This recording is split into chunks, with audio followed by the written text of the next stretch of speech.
you doing today? My name is Brandon Boudreau. I'm going to do my 5-minute speech on intubation. I'm going to go over some of the equipment, and I'm going to go ahead and show you an actual intubation. Some of the equipment is a pod. It's used put on the end of the tube to keep pressure in the lungs during CPR. I have a CO2 monitoring device used to monitor spontaneous respirations, or ROSC. I have my commercial tube holding device.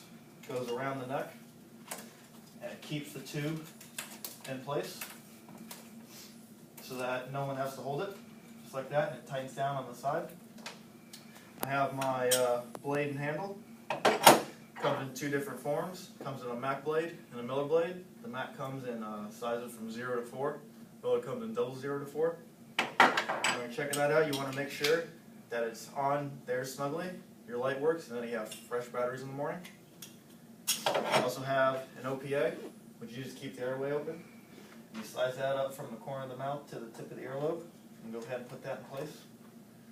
I also have my 7.5 ET tube. One of the things that you want to do before you actually go ahead and intubate is you want to fill the tube cuff with air. Make sure that it blows up and that there's no leaks on it. You also want to make sure that your stylet is in place and at the end. You also want to have stethoscopes so you can check lung sounds and epigastric sounds to make sure that you have a good tube and it's in place. You want to have an oxygen cylinder with a regulator so that you can give 100% O2 to your BVMs. Then you use your 3 BVMs. Choose whatever one is appropriate. You have your adult, you have your child, and you have your infant. Now we're going to go ahead and get everything in place so that we can do an intubation. Go over there and type my CO2 detector, my pod, so that's ready to go for when I need it. Get my tube in place, have my stethoscope ready, and grab my BVM. First thing I'm going to want to do, pre-oxygenate my patient so he's ready for intubation. Pull that off, remove my OPA. Go in, tilt the head back. I'm going to look for the whole support. I'm going to visualize the support. Insert my tube. Once put through the whole support. Then I inflate myself.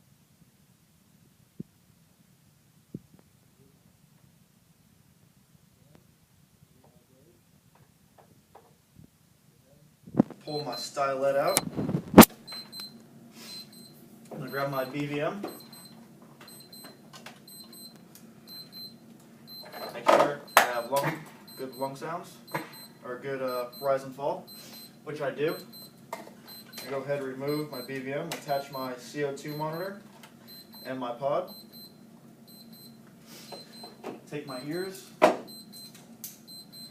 without removing or letting go of the tube. I check my epigastric, base, apex, while someone inflates the BVM to make sure that I have good rise and fall and I have negative epigastric sounds. Now I'm going to go ahead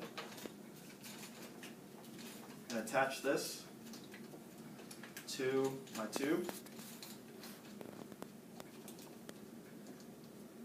Tighten that down and cinch that down. I'm going to take the end of my CO2 monitoring device. I'll plug that into my life pack. And then I'm going to breathe once every 6 to 8 seconds during CPR. And if I get a pulse back, I'm going to make sure that I remove my pod. Then I'm going to rescue breathe once every 3 to 5 seconds. And once I get to the hospital, do my telemetry, I'm going to move them over, and then I'm going to check again with my ears to make sure that I have good lung sounds, and then I have negative epigastric sounds to make sure my tube's still in place for the hospital. And that's how you intubate. Thank you.